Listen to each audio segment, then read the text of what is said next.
首先欢迎大家来参加这一次的学生会会长、副会长还有议员3合1的选举政见发表会。然后我是今天的主持人，我是钟文章吴代燕。然后先在这边欢迎大家的莅临。那不知道各位还记不记得学生会这个组织，他们曾经在学校里面举办过什么活动？如果你们不记得的话，我稍微为大家提醒一下，就是他们曾经呢在学校里面举办过耶诞节的布灯，就是在百花川上面，他们有架起那个驯鹿的那个布灯，然后来庆祝耶诞节。然后另外呢，他们还有举办过我离你送爱到育幼园的活动，他们就是收集了学校学生他们不需要的东西，然后将这份爱心，然后送到育幼园里面给需要用的儿童。那另外呢，在行政方面，他们有执行过社团之夜，就是邀请大家社团，然后在大一的新生周会里面的大一的同一个时间里面，然后让每个社团展现自己的魅力，然后欢迎大家加入。另外，他们有举办过全校学生跨领域交流座谈会。这个座谈会呢，在今年特别还邀请到了所有的一级长官都有出席。那另外，他们也就是统合所有的学生的意见，然后希望将整个活动提升到另外一个层次，希望将所有的执行权都交予学生，然后并且收集学生的意见，然后来做一个改善。因此呢，学生会对中央大学来说，可以说是一个非常重要而且非常必要的一个存在。那么适逢现在刚好期中考结束，那么学生会呢，他们也正在举行这个会长的改选制度。那我们现在用掌声来欢迎，就是第一位会长候选人大七二的陈韵儿来为我们做一下简单的政见发表。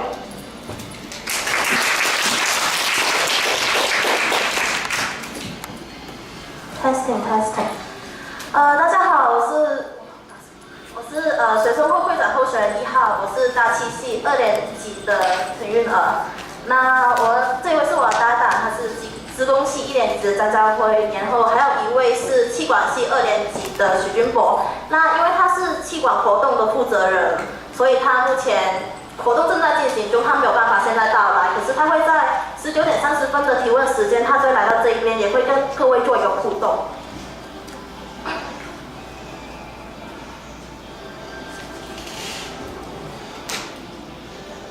那以上是我的个人经历，我来自于香港。那如果我等等咬字有什么不清楚的地方，或者是你觉得我讲得太快了，那你可以直接来提醒我，你可以举手来提醒我一下。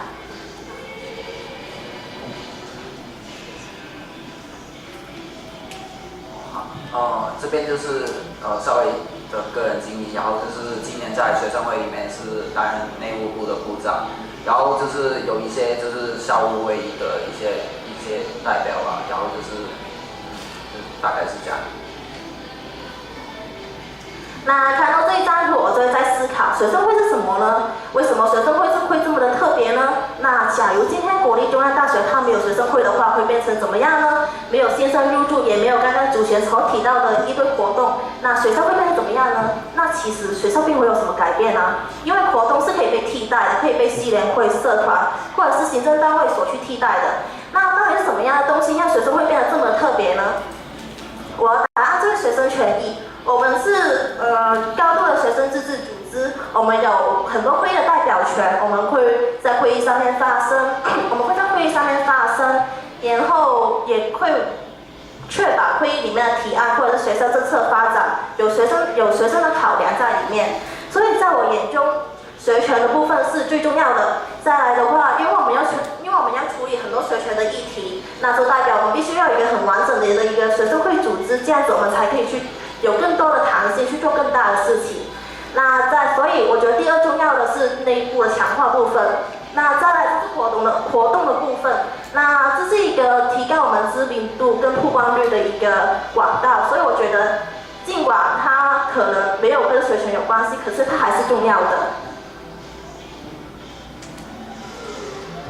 那第一条，我的政见第一条就是学权管道畅通，强调实质的回应。为什么会这样子想呢？这是一个在学生意见反映中心里面的想法。我觉得这是一个很特别的一个系统。那学生会里面，假如今天他们想要听到学生的意见，要求行政单位做回复的一个系统，可是它真的是好的系统吗？在一开始，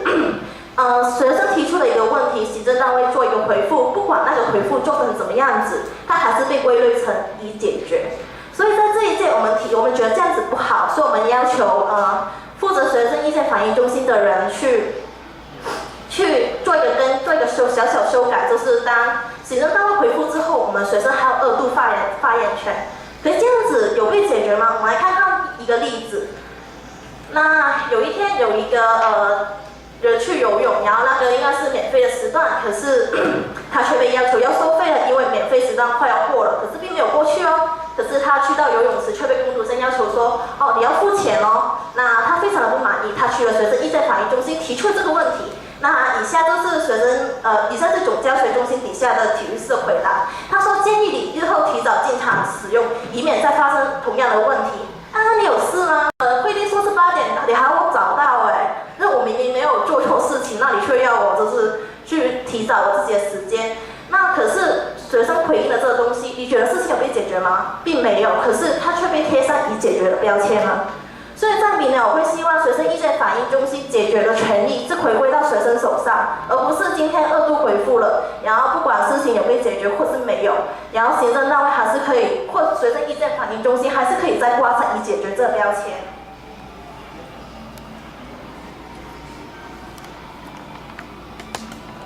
再来是在监督学校行政要求撤回无理法规的部分。那在我心中，监督学校行政是一个很常态的一个工作，所以比较值得一提的，其实要求撤回无理法规的部分。我现在请大家来看一下这一条法规。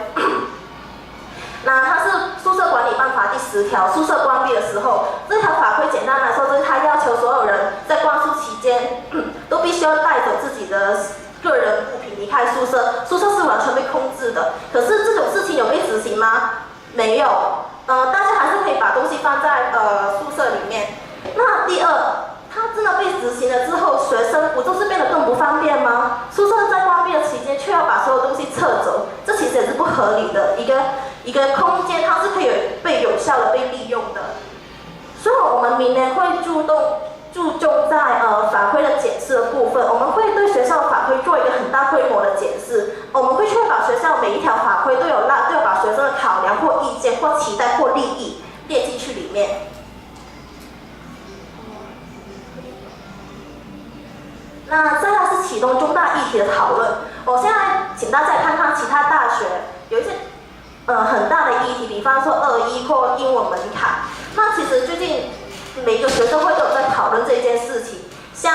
台大第一个是台大议事报的一篇报道，他说拿下青的眼睛，学生会提案废除2-1-3-1退学制。那下面这个是台师大，他们已经透过一个讨论或者是一个会议，都已经把双2-1退学制度取消了。这样一个实质例子就是辅仁大学，它并没有把2-1取消，可是它把2-1用了另外一个替代的方法。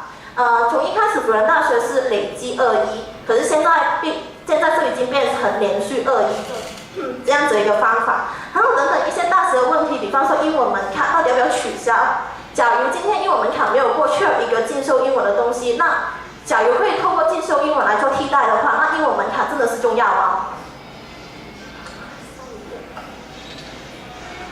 所以我会希望一些大型的议题，它要被拿来2度讨论的。那它可以来讨论要延续下去吗？要废除吗？要找替代方案，像辅仁大学的双2-1制度一样吗？那我会希望那个讨论的形式或许会像政大的一个，这是政大寄给我们一个 email， 它是要求我们去这样子的一个会议去聊一下，就是毕业门槛的审视或批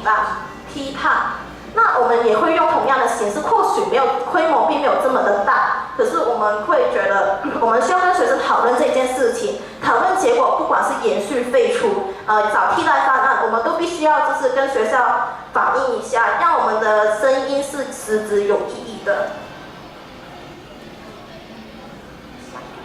那以上呢是学权的部分，那再来的话是组织改革的部分。那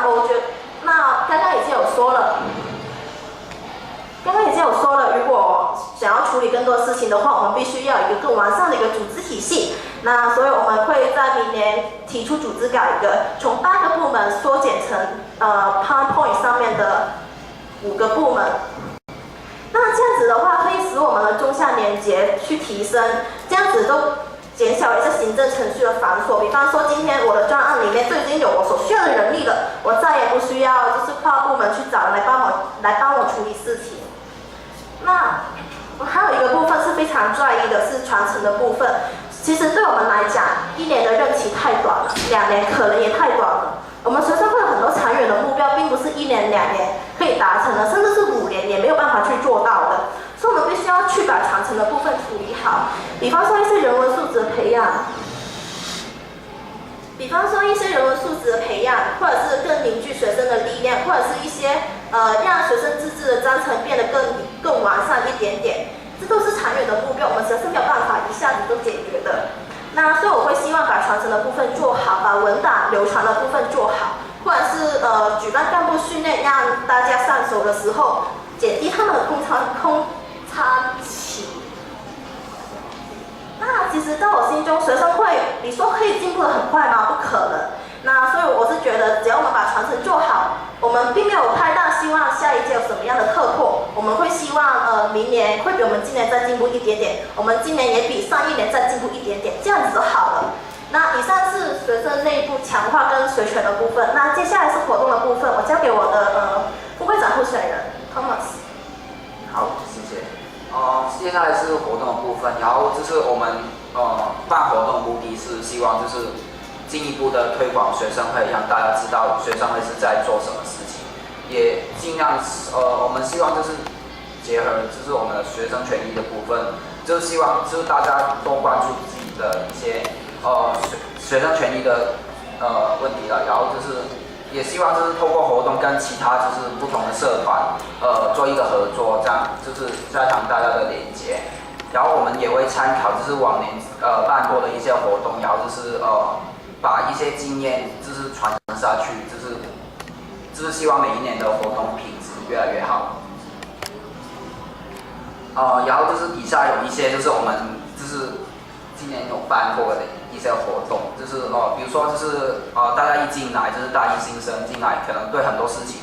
或是就是很多学校校园的地方也不了解，然后我们就是希望就是跟校内校外的一些厂商去合作，然后就是协助大家去买一些就是他们需要的一些生活用品或者是他们就是提供他们一些资讯，就是可以得到在他们进来的时候可以得到一些协助。接下来就是社团之夜，我相信很多就是大一新生或者是很多不同的社团也有参与这个社团之夜，就是主要是希望就是让大一新生就是一进来可以接触到社团，然后就是让他们就是了解学校有什么社团，然后就是提供社团一个宣传的平台，也跟就是跟大一的新生做一个互动这样。然后接下来就是我们耶诞节的一系列的活动，然后就是主要就是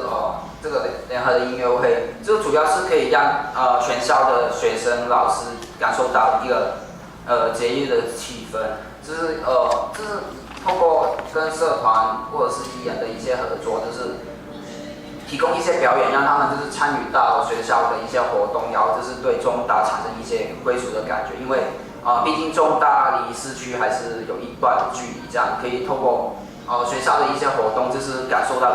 节日的气氛，就是留下一些他们的回忆了。然后接下来部分是今年就是第一次办的一个我尼尼的活动，就是希望就是透过节日，然后让就是中大同学也关心，就是可以做一些公益的活动，就是关心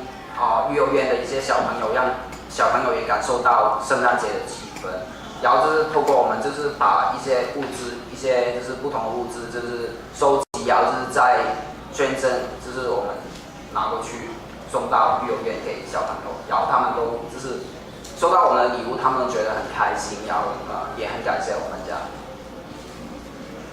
接下来就是布灯的环节，然后就是我们在百花川跟知道楼也办了一个布灯的情形，然后就是因为布灯就是大家可能走在路上也会看得到，然后大家的感觉也比较好，所以我们也办了一个活动，就是打卡按赞，然后可以抽到我们学校一个纪念的毛皮，然后那时候参与的人数就是在活动里面的人数，留言的人数有600多人，然后就是触及的人数也很多，然后就是让大家真的就是走在路上感受到责任的气氛，然后也就是透过这个活动让大家知道学生会就是在圣诞节的时候就是提供大家一个这样的气氛。接下来是走出校园部分，就是希望不只是在中央大学，我觉得学生在大学期间，就是在这个年纪，我觉得也要关心一下我们的社会。就是所以我们办了这个活动是希望大家关心一下社会的跟一些国际的议题，然后这是从而改善，就是大家对中央大学或是从外面社会上一些比较冷感，或者是对一些社会议题没有很大的关注，然后我们就透过这个活动，就是可能影片啊、书展啊，或者是一些不同类型的活动，让他们就是关注到社会上发生的事情，让他们对自己的社会或者是对学校产生一些感觉了。然后就是透过不同的社会事件，也让他们培养他们的思考跟分析的能力，就是跟社会甚至是国际的一些视野提高。这个是全校跨领域做的行为，就是我觉得是一个比较重要的活动。对于学生来说，很小机会可以直接跟校长或者是一些一级长官可以直接对话，这个是一个很好的活动，让大家可以就是在学校遇到什么问题，平时没有机会问的，或者是没有关注到的，也可以就是透过跟同学跟师长之间，就是一起去关心学校发生的一些问题，然后就是令中央大学变得更好了，就是从不同的讨论，然后检讨出来的结果，要怎么改善这个学校。最后一点就是学生组织跟跨校合作的问题，就是我觉得学生会不只是学校里面对学生会要凝聚力，然后也是希望就是透过跟别的学校学生会跟比如说邻近地区的，比如中原啊，或者是桃园区的一些学生会或者是学校，有一个更好的合作，就是大家可以就是关注一些社会议题，然后出来的力量会比我们单一学校或者是我们自己单一人数所办的一些学生权益的问题，就可以加强合作，然后让社会上或者是觉得政府觉得就是学生力量不是只是1所2所的学校，而是大家都会关心社会议题，产生更大的学生力量出来。以上就是我们的报告，谢谢大家。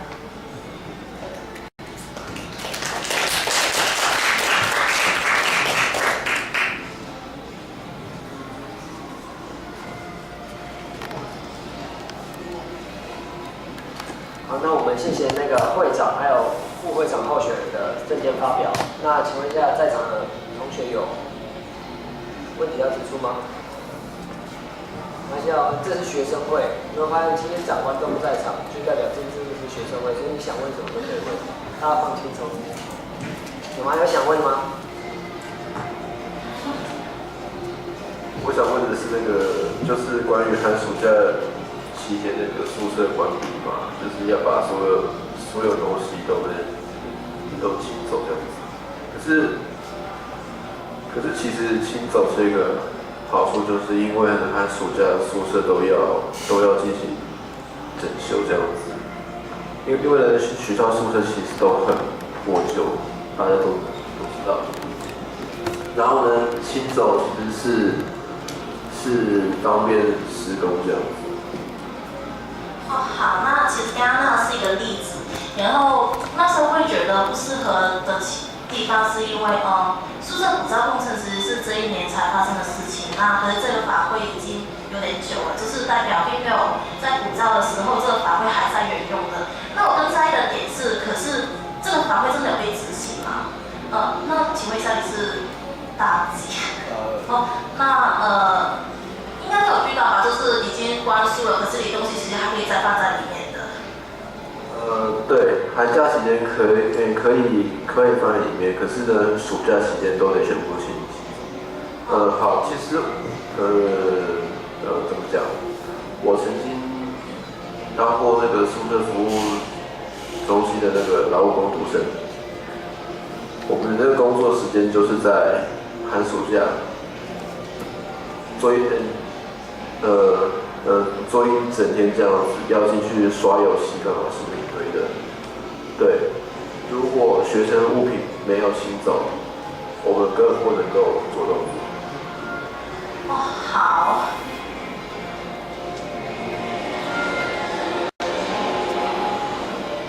那谢谢你的意见。可是我提这个只是单纯想说，这法规其实是有漏洞的，因为它真的没有被执行到。不过也谢谢你的意见。那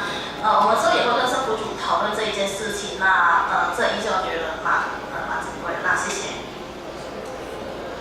稍微补充一下你的意见，就是我们举这个例子可能不是举得很恰当，但是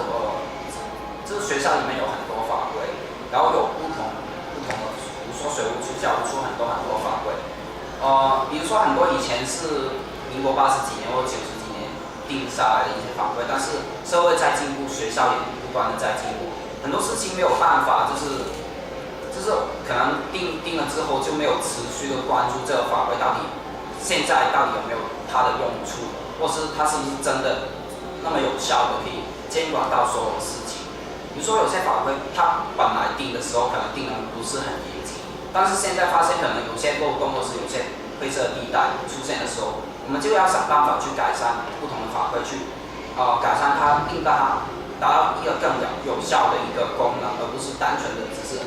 法规上的东西，但是大家都没有在执行法规里面所定义的东西。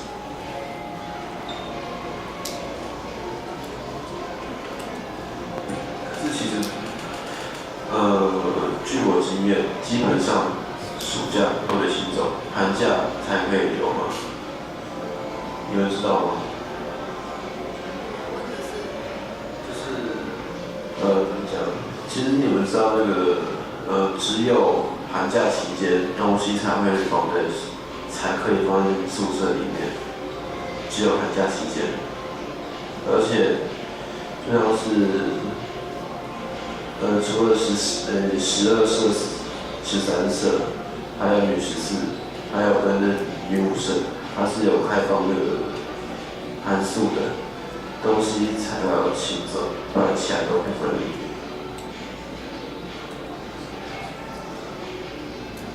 那不好意思，那或许我是14社的宿敌。对，所以我寒假的时候，我并没有被要求把东西撤回去。那也许举这法规的确是有点不太恰当。那反正这个证件的那个重点是在于，就是的确有一些法规它并没有被执行，可是它却被地避了。那这样子的法规还有约束力吗？这是提这个东西的目的。那当然，也谢谢你刚刚说，就是的确并没有被的确是需要被清走的。那这部分我会自己注意一下，谢谢。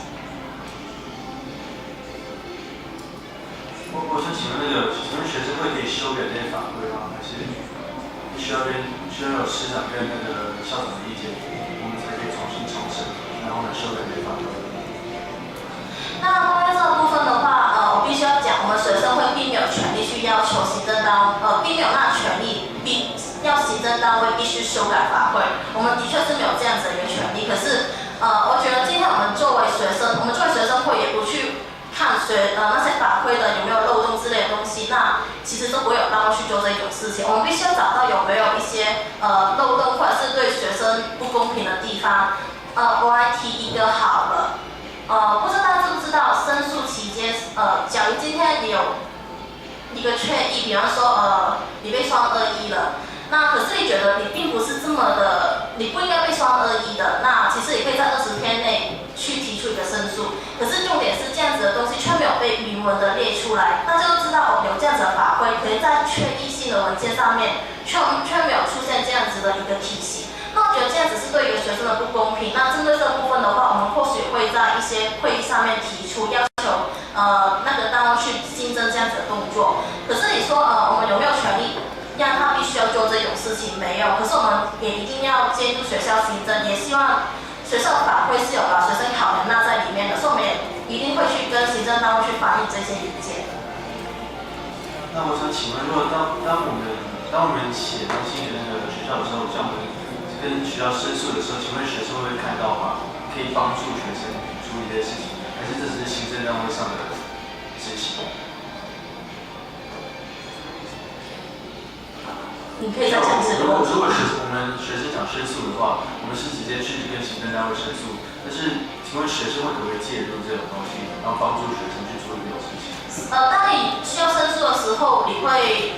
进入一个叫申诉委员会的东西，那里面有学生的代表，那里面一切的事务都是保密的。可是我们学生有投票权，学生议会跟学生会都会有2个人在里面，然后我们同样都会有发言权、投票权。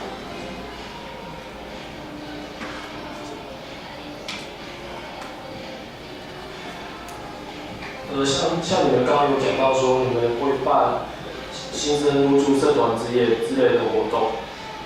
可是根据以往的经验，就是学校很多学生都不知道这些活动是学生会办的，所以你们有什么方法来就是提升学生会的能见度？这个问题的回复就是宣传。那我先针对一下好了。那我们或许并没有办法对于现在的大1、大2、大3、大4或大5的人做一些就是再去提高我们的知名度。或许这效益有点低，可是我们可以去投入，就是把我们的资源投入在未来的小大1身上。我们在暑假的时候，我们已经确定学生会的这些下一届的事情。那或许我们每年都会寄一些 DM 给新生们。那或许这一年我们都会把 DM 这些零碎的资讯汇整成一本期刊，或者是一本小小的小册之类的东西。那我们会透过这样子寄给未来的小大1们，那让他们可以在暑假的时候就已经认识学生会是个怎么样的组织，他会举办什么样的活动，也可以为我们未来1整年的活动来做宣传。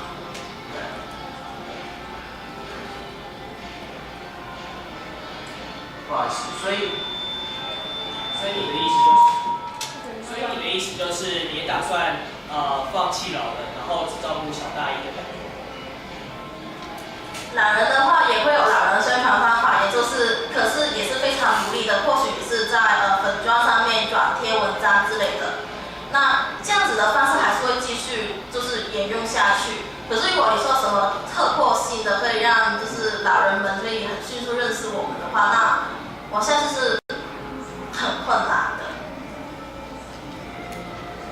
不好意思，就是应该是说要用怎么样的宣传方法，然后让很多人去参加学生会的活动，像这次的政见发表会或者是学感会，要怎么样宣传才能就是让大家都知道这个活动，然后并且去参加。我来讲好了，这个，首先我觉得就是凡事都要一步一步来做。首先就是我觉得学生对于就是他们学校的东西，首先他们就是我觉得他们要先对他们的，比如说我们办的一些活动，首先会有认同感，或者是他们觉得这个活动对他们来说是有感觉，就是跟他们有关系的，他们才愿意去关心这件事情。如果这个活动对他们没有任何关系，或者是他们甚至就是不觉得这样的活动会对他有什么帮助的话，他们就没有那个动力去关心这个活动。所以我觉得在刷量上面，我们可能会努力在推广，就是怎么样他们觉得这个活动是他们有关系的，比如说学感会，比如说今天的政见发表会，如果他们知道他们参与会令整个活动，或是让学生的组织会变得更好，或是他们知道学生会是有权利就是参与学校会议，然后他们就是关注我们，也可以就是进一步了解学校的事情，那他们可能会更愿意去做这样的事情。而不是单单的就是只是一个活动，而选择不参加这样的感觉。首先要先让他们觉得这个活动是跟他们有关系，他们才会有这样会愿意来参加。我是这样觉得。再提一下，我懂你说要让学生觉得这个活动跟他有关系的想法，但是你还是没有讲出具体的做法。你要如何的让同学觉得这件事跟它有关系？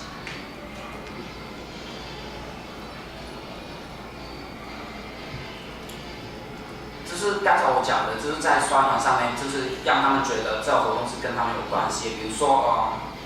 就是举一些实质的例子，就是比如说学感会，比如说他们自己有问题的话，如果他们就是因为他们很多时候会觉得，就算问题提出了，也要没有办法被解决，或者是学校也不会关心他们的提出的意见，那他们就会选择不会参加这样的活动。但是当他们知道他们意见可以就是被解决，或是真的跟他们就是可以，在活动上面就是对他们就是有帮助，或者是真的有连接的话，他们才会愿意去参与这样的活动。OK， 那我再问另外一个问题。我想要问的是关于第6点传承6之2你们的政见，让学生学习如何自治管理，并学习与人相处、解决问题的能力，成为具备领导能力，也懂得尊重包容的中大人。你们其中所谈的学生是指中大学生，还是学生会的干部群，还是学生会的成员？学生会的成员包括干部群。那你们想要管理什么？想要自治管理什么？这其实是一个自治概念的传承。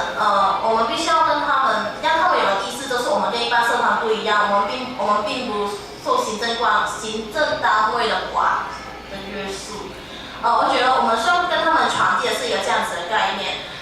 因为刚刚最近有提到说，就是为什么学生会这么的不一样，跟社团不一样，就是因为我们是有高度的自治性。可是其实很多新生进来的时候，很多新生进来学生会，甚至是大2、大3空降的干部，他们来到之后，其实他们也没有意识到这个东西。那他们或许还会说，我想要去处理这件事情，那不知道要不要去询问一些行政单位的意见。那我觉得我们主要的传统，我们是要去灌输，就是自治这个概念。对。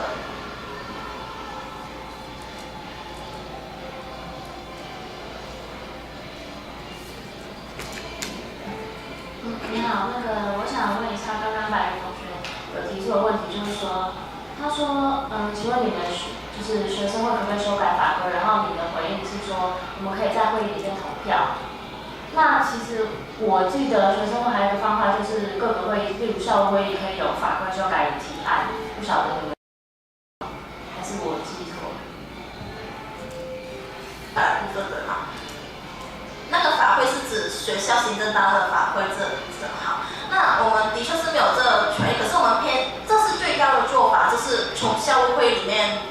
去收集各种单位的签名，然后去提出，觉得这是最后的方法。那其实我所偏向的是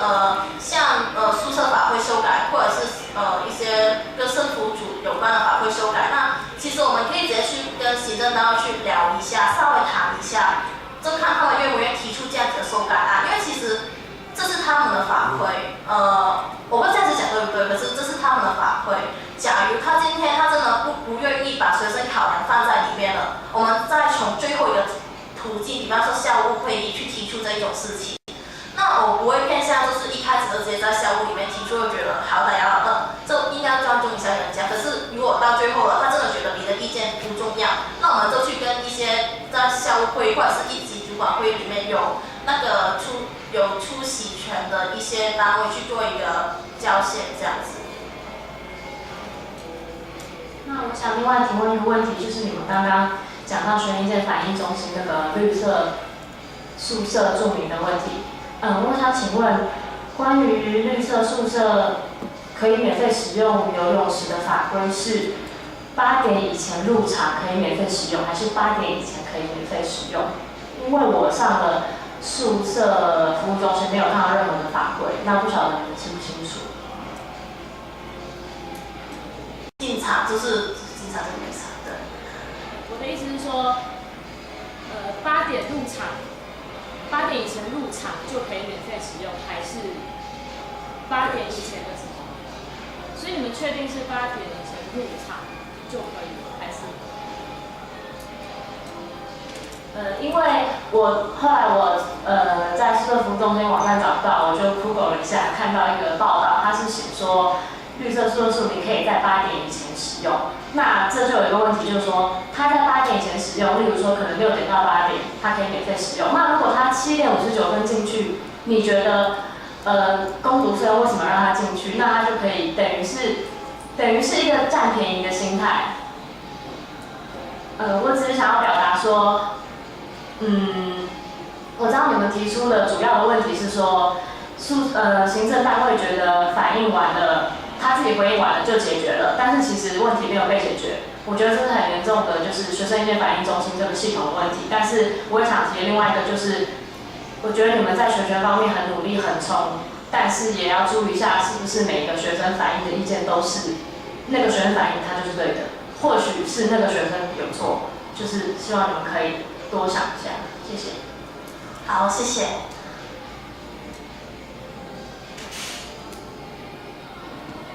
你们政见的第3点的第1条，你们有写到说，借由举办各种公共论坛，激发学生对公共事务的关系。你们的公共论坛是指什么东西啊？有没有具体一点的形容一下呢？好，那我们可以用座谈会来代替。其实主要就是让学生聚集在一个地方，然后去讨论一个跟他们有关系的一个很大的议题，比方说就是双2之类的。然后形式的话，其实都可以再讨论，可是我们的目的就希望在那个里面有足够多的学生，然后让我们的之后跟学校去回应这件事情的时候，我们的回应是有代表性、有实际意义，更有数据可以来支持我们的，并不是今天我们就直接跑去学务处跟他说，我们要废除双2。我觉得这样子的话，其实就好像空口说白话一样。所以我会希望举办像这样子的东西，不一定是公共论坛，可是这样子的一个概念，然后透过这样子一个途径去收集学生意见，让我们所反映的东西是更有代表性的。谢谢。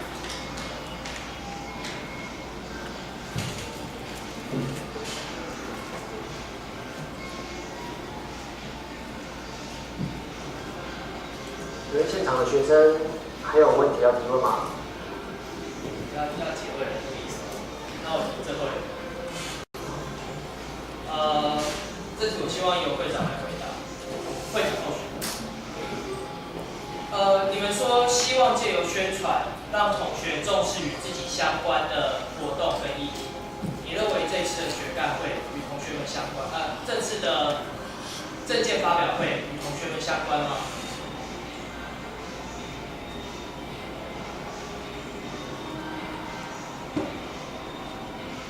那只是一个 yes or no。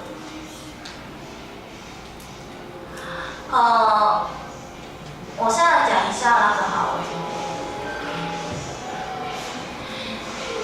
今天我们中央大学，他会觉得自己学生权益受选的同学，他的确不多。那我们学生会整个核心都是学生权益。那既然自然大家都不重视自己的权益了，那他们会觉得这一场政见发表会对他们来讲重要吗？那应该是不会重要，因为像宿舍补照工程。我想你偏离我的意思。我的意思是说，你认为如果这场政见发表会对于同学们来说重要，你们有3位的候选人，那其中1位在前10秒钟才入场，如何说服大家你们会为了学生的事情尽心尽力呢？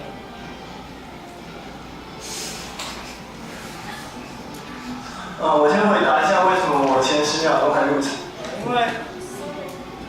因为在这个之前，就是在我决定出来参选副会长之前，然后我是现在，也就是现在还在进行系管系上我们现在这个活动的负责人，所以也在同样政见发表会这个时段，所以因为我是负责人的关系，我必须待在活动现场，那所以我必须等那边的情况就是算是控制下来，就是其他人可以 handle 得住的时候，我才能赶快，所以我大约10秒钟才入场，这点我跟大家说声抱歉。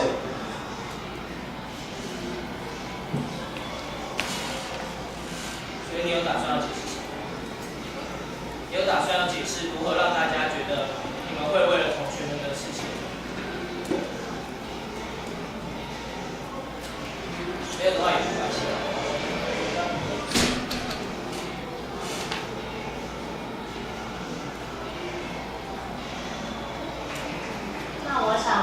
外一个问题，刚刚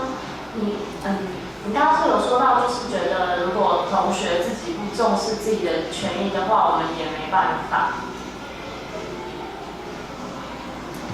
并不是说没有办法，该做的事情还是要去做。可是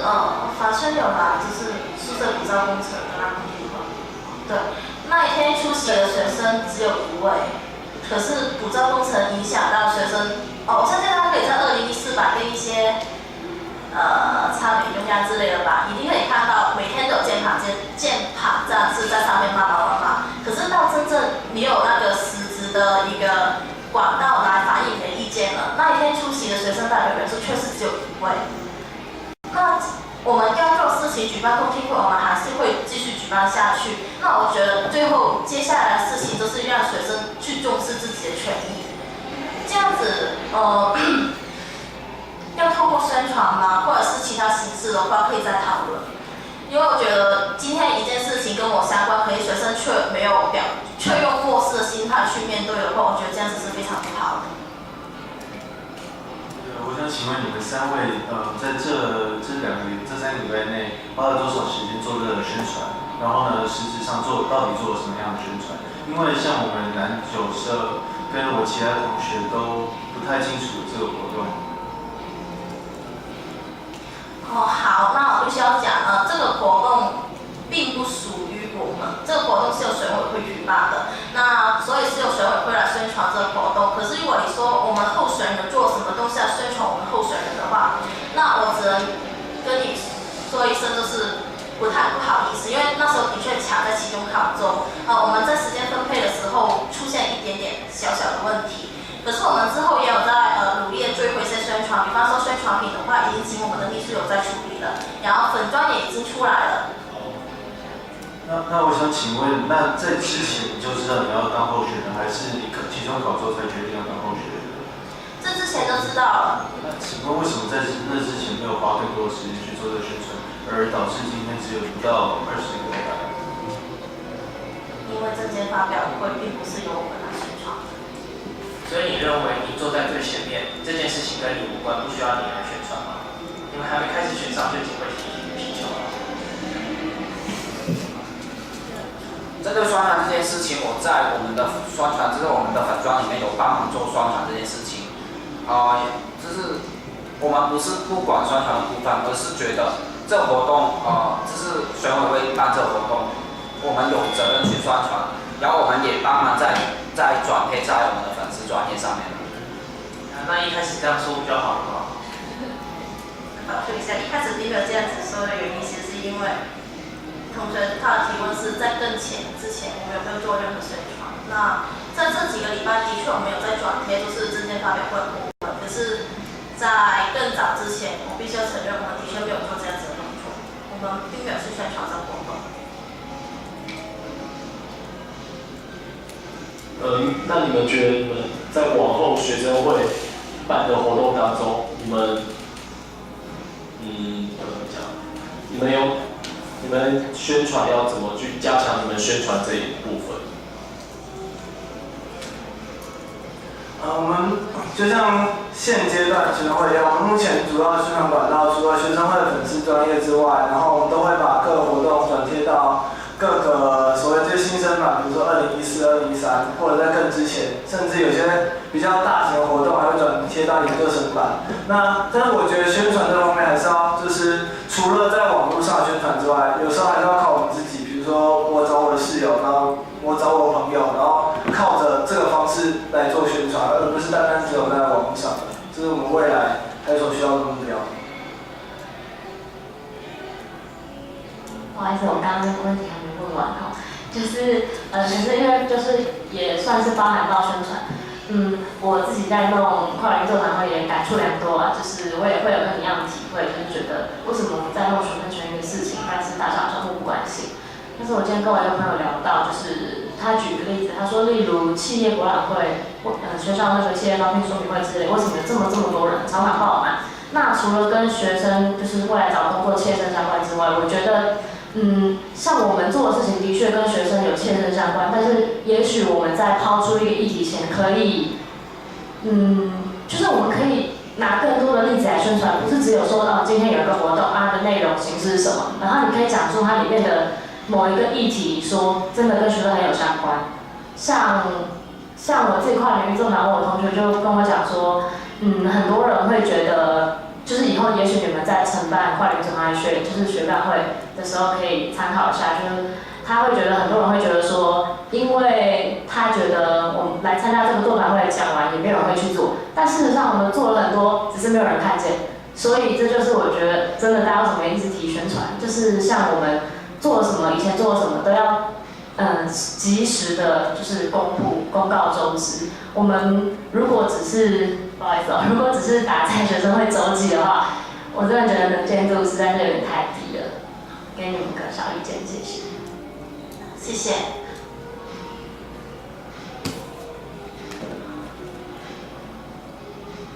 请问现场还有学生要提出问题吗？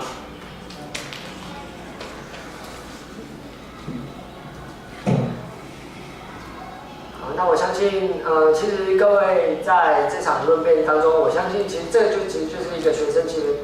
本上一个自治的精神一个呈现。我相信，不论刚才是学生的提问，还是候选人的意见，还有他们政见的一个提出，我相信这都是在对学生会一个未来长远发展一个非常重要的贡献。那另外呢，在结尾的部分，也在这边再提醒一下各位，学生会的3合1投票时间是在民国104年5月11号到13号，星期1到星期3这段期间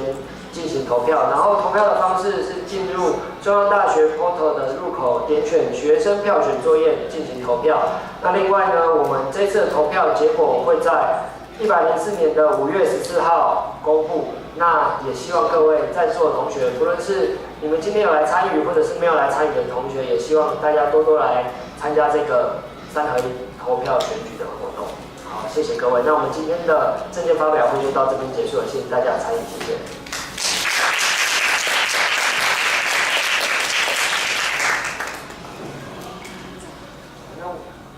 那我们现在我们的活动负责人要求我们大家来合个照，为我们的这次政见发表会记录一下。你回去可以take你自己啊，就代表这也是一种宣传嘛，对不对？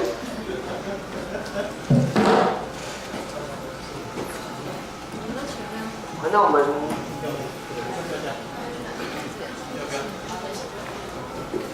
负责人就告诉大家拍怎么拍。是，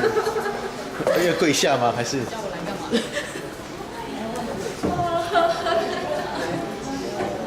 ？Hello， 大家好。那请身高比较高的人能够站在后面，然后身高比较矮的人就站在前面，就稍微增低一点这样子。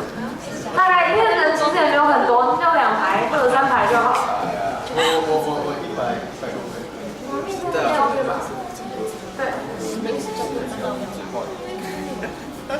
肌很强。